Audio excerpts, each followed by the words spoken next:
Hello student, आज के lecture में हम जो बात करेंगे वो मेरा अलजेब्राइक फंक्शन का लास्ट फंक्शन है ठीक है, जिसका नाम है लीस्ट इंटीजर फंक्शन। इसके पहले हम लोग ग्रेटेस्ट इंटीजर फंक्शन पढ़ चुके थे और उसके प्रॉपर्टीज़ के बारे में।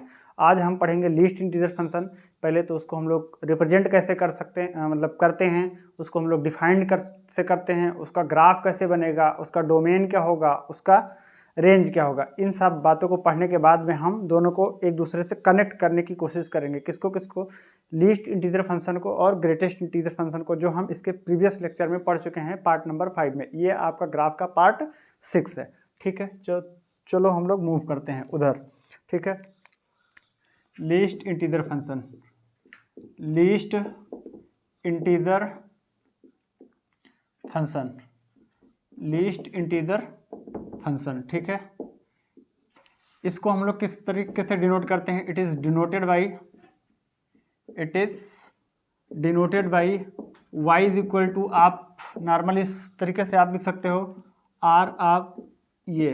ठीक है, ये स्क्वायर ब्रैकेट नहीं है, इसको हम लोग इस तरीके से नहीं करते हैं, हम लोग सिर्फ इतने पर ही रख करके इसको छोड़ देते हैं। ठीक है, तो y इज इक्वल टू इस तरीके से, या फिर आप इस तरीके से। इसका नाम क्या है? Least integer function. ठीक है, इसका लीस्ट इंटीजर फंक्शन बोल सकते हो। ठीक है, या आप इसको बोल सकते हो सीलिंग फंक्शन। क्या?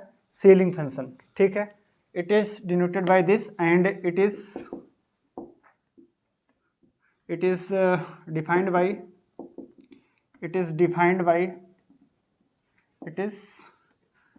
बाई आप इसको डिफाइंड किस तरीके से करते हो?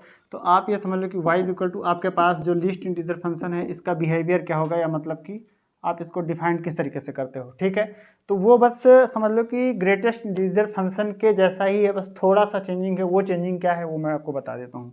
इस केस में अगर आप x की वैल्यू 0 से बड़ा ले रहे हो और 1 के बराबर या 1 से कम ले रहे हो, तो आपको यहाँ पर जो वैल्यू मिलेगा वो क्या मिल जाएगा? 1 मिल जाएगा।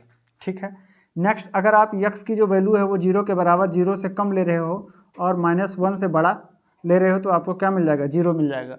ठीक है, उस केस में आप देखते होंगे यहाँ पर क्या लगता था? इक्वलिटी लगता था। यहाँ पर इक्वलिटी लगता था और जो यहाँ पर होता था वही हम लिख देते थे। बस इतना सा इसमें चेंज है। चेंज देखने में तो थोड़ा कम है, पर कहीं कहीं ज़्यादा भी आपको मतलब लगेगा कि हाँ यार, दोनों फंक्शन तो काफ़ी अलग हैं। ठीक है, अभी मैं लास्ट में उसको बताऊँगा। अगर आप x की वैल्यू -1 के बराबर या -1 से कम रख रहे हो लेकिन -2 से बड़ा रख रहे हो, तो यहाँ पर मिल जाएगा आपको -1। अगर आप x का वैल्यू -2 के बराबर, -2 से कम, या आप रख रहे हो -3 से बड़ा, तो आपको क्या मिल जाएगा? -2। आपका यही प्रोसेस कंटिन्यू चलता रहेगा। आप 1 से लेकर के -2 तक गए। अब हम ऊपर देख लेते हैं। ठीक है, अगर आप x की वैल्यू 1 से बड़ा ले रहे हो और 2 के बराबर है, 2 से कम ले रहे हो, तो आपको 2 मिल जाएगा। ठीक है, अगर आप x की जो वैल्यू है वो 2 से बड़ा रख रहे हो या 3 के बराबर, 3 से कम, तो हमको क्या मिल जाएगा? 3 मिल जाएगा। आप यही काम जो है क्या करोगे? करते जाओगे। ठीक है, तो ये y इज इक्वल टू जो आपका लीस्ट इंटीजर फंक्शन है, इस तरीके से डिफाइंड होता है। किस तरीके से? इस तरीके से डिफाइंड होता है। लगे हाथ में अगर आपको बता दूं तो इसका डोमेन और रेंज, देखो डोमेन का मतलब ये है कि आप x की वैल्यू क्या से क्या रख सकते हो। ठीक है, तो आप देख रहे हो कि इस वाले इंटरवल में मैं 1 से लेकर के 0 तक बात कर रहा हूँ, लेकिन 0 को इंक्लूड नहीं किया हूँ। उस केस में मुझे 1 मिल रहा है। ठीक है, यहाँ पर मैं 0 को इंक्लूड कर ले रहा हूँ, यहाँ पर -1 को नहीं इंक्लूड कर रहा हूँ, यहाँ पर कर ले रहा हूँ। मतलब मैं सारे रियल नंबर्स को, क्या सारे रियल नंबर्स के लिए हमको जो इमेज मिल रहा है ना, वो मिल रहा है। ठीक है, सारे रियल नंबर्स के लिए हमको एक इमेज मिल रहा है। तो डोमेन जो हो जाएगा मेरा, क्या हो जाएगा? Real number. अच्छा, जो इमेज मिल रहा है वो क्या क्या मिल सकता है, क्या क्या जो है मिल रहा है। ठीक है, वो हमारा क्या मिल रहा है? इंटीजर। क्या मिल रहा है? इंटीजर। ठीक है, क्या मिल रहा है? इंटीजर। आप इसको रियल नंबर नहीं बोल सकते, क्योंकि इसमें जो है ना फ्रैक्शन और इरेशनल नंबर नहीं मिलेगा। जो भी मिलेगा हमेशा इंटीजर ही मिलेगा। ठीक है, तो इस तरीके से डिफाइन करते हैं। ठीक है, इसके डोमेन रेंज हो गया। तो अब इसके ग्राफ के बारे में हम लोग बात करते हैं कि इसका ग्राफ कैसे बनेगा। ठीक है, ये हमारा 0, ये है 1, ये है 2, ये है 3, और यहाँ पर मान लो कुछ, ये है 1, ये है 2, और ये है आपका 3। यहाँ पर है मेरा -1, यहाँ पर है मेरा -2, और ये है मेरा -3। आप इधर जाओगे, चलते चले जाओगे। ये -1 है, ये -2 है, और ये -3 है। ठीक है, अगर देखो x की वैल्यू मैं 0 से बड़ा ले रहा हूँ और 1 के बराबर या 1 से कम ले रहा हूँ, मतलब कि यहाँ पर, ठीक है, इस केस में 0 के बड़ा और 1 से कम ले रहा हूँ तो हमें जो इमेज मिल रहा है वो 1 मिल रहा है। मतलब इस केस में जब ग्रेटेस्ट इंटीजर था तो मुझे इमेज इस इंटरवल में यहाँ पर मिल रहा था, अब की बार मुझे क्या मिल रहा है, ऊपर मिल रहा है। इसीलिए ना मैंने बोला कि इसका जो नाम है वो सीलिंग फंक्शन भी है। क्या है, सीलिंग फंक्शन, ठीक है, क्योंकि ऊपर मिला छत, ठीक है।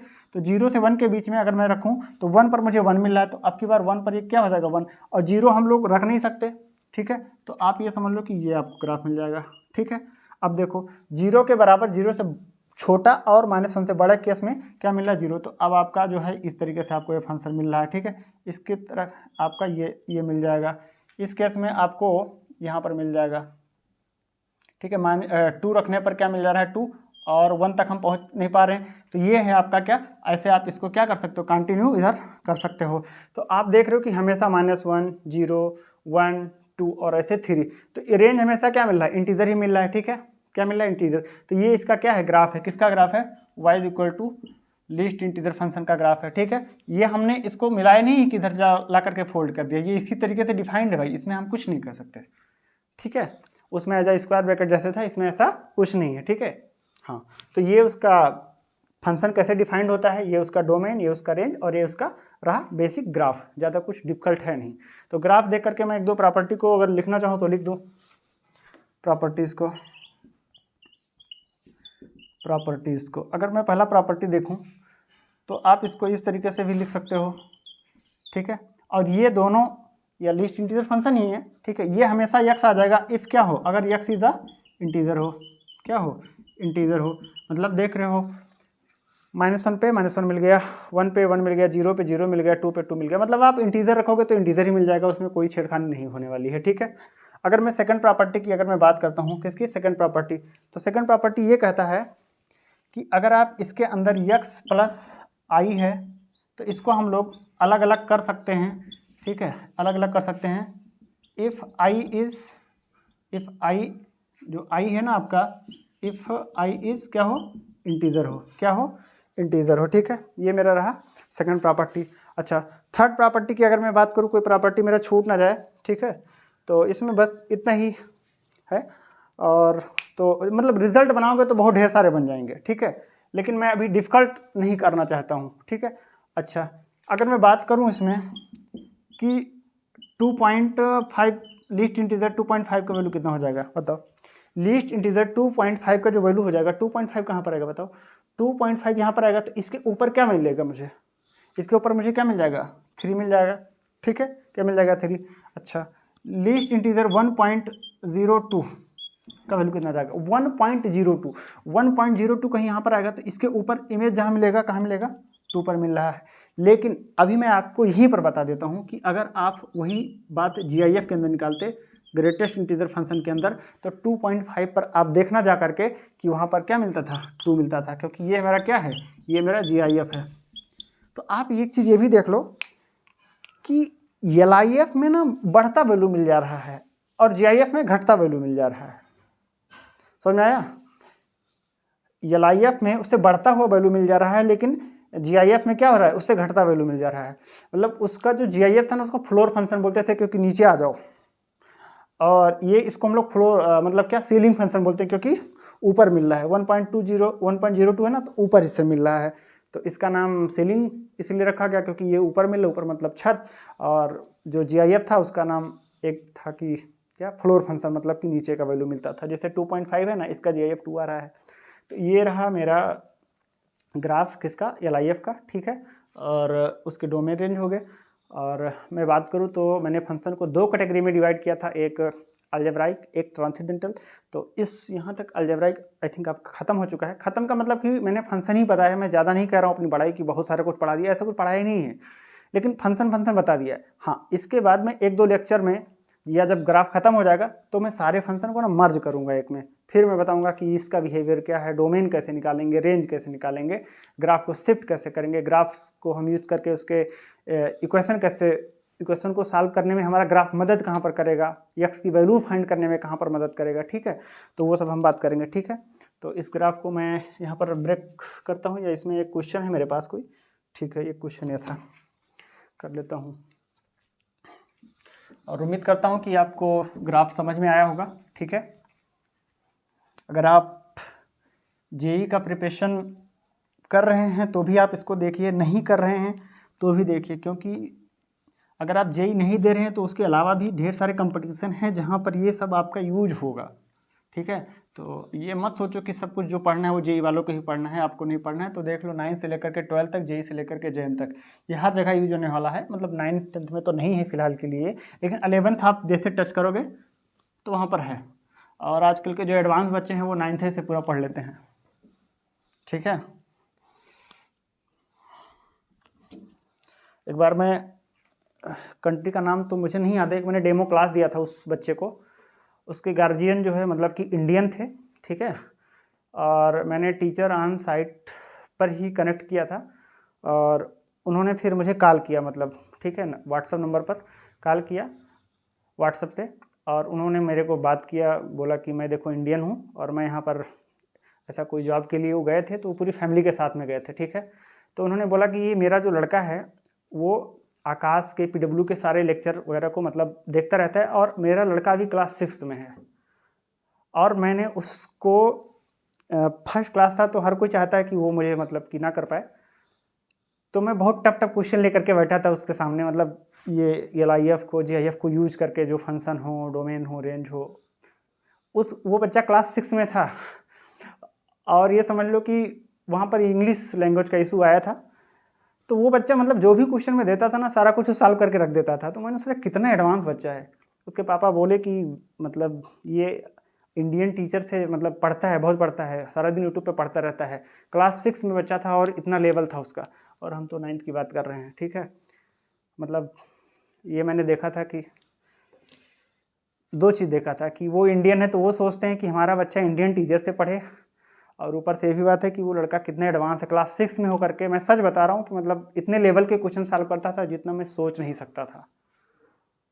और मैंने एक ही क्लास लिया था डेमो, और शायद लैंग्वेज की इशू आई थी। अब कितना भी हम इंग्लिश बोल लें, लेकिन अभी वो थोड़ी बोल पाते हैं कि वो हमारी हर एक फीलिंग को समझ जाए।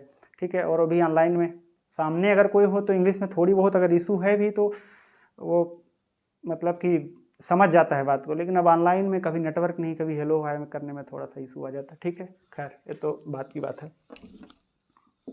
और एक इसमें एक रिज़ल्ट ये है कि अगर हम, कोई मेरे पास यक्स है, उसको हम इंटीजर प्लस फ्रैक्शन में लिखा है, अगर हम इस पर GIF अप्लाई करते हैं तो हमको सिर्फ और सिर्फ इंटीजर ही मिलता है। लेकिन अगर हम इस पे फ्रैक्शनल पार्ट को अप्लाई करते हैं तो उस इंटीजर में +1 ऐड हो जाता है।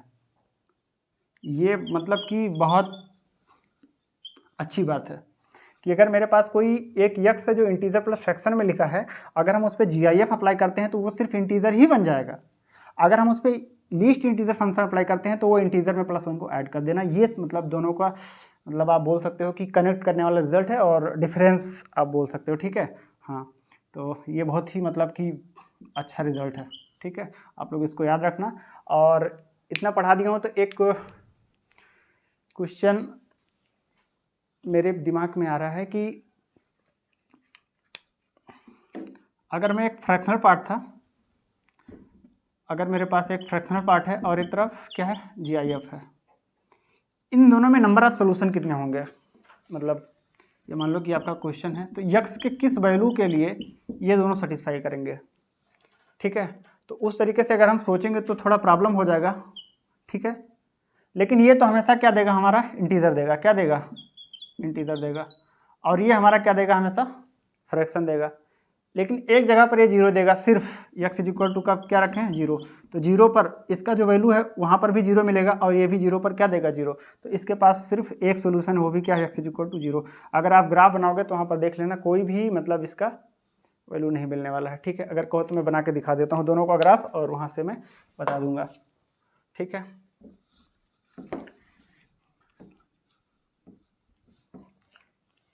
अगर मैं दोनों का ग्राफ बनाता हूँ तो देख लो, एक GIF का x एक्सिस है, ये y एक्सिस है। GIF का ग्राफ 1 2 3 1 2 3 1 2 3 -1 -2 -3 1 2 3 1 2 3 0। टेबल पढ़ना पड़ता है, -1 -2। ठीक है, GIF का ग्राफ आप देखोगे तो कुछ इस तरीके से था।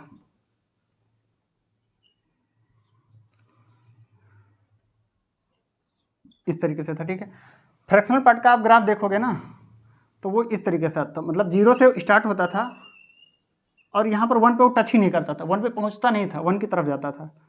ये अगर आप देखोगे इस तरीके से, तो ये तो कभी एक दूसरे को टच कर ही नहीं रहे, यहाँ पर भी वो टच नहीं कर रहा है, वो देखने में लग रहा है आपको, ठीक है, ये टच नहीं कर रहा है। तो सिर्फ और सिर्फ मेरे पास मतलब ये समझ लो कि x इक्वल टू 0 पर ही वो सोल्यूशन देगा, कौन, GIF of x equal to greatest integer of x, सिर्फ और सिर्फ x इक्वल टू 0 पर, ठीक है।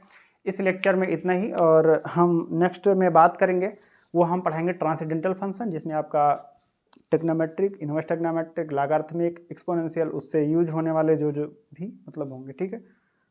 ठीक है, इस वीडियो में इतना ही, धन्यवाद। आप लोग उम्मीद करते हैं कि हमारे लेक्चर को देखते होंगे और शेयर भी करते होंगे। खैर अभी तो 10th वालों का एग्ज़ाम ख़त्म हुआ है, मज़े मस्ती में लगे हैं। 12th वालों का एग्ज़ाम ख़त्म हुआ है, मज़े मस्ती में लगे हैं। 12th वाले हो सकता है बीटेक करें, जेई का प्रिपरेशन करें, बीएससी करें, ठीक है। पर 10th वाले 10 दिन के बाद आपको यहीं से स्टार्ट करना है फंक्शन वगैरह से, ठीक है। धन्यवाद मेरे स्टूडेंट्स।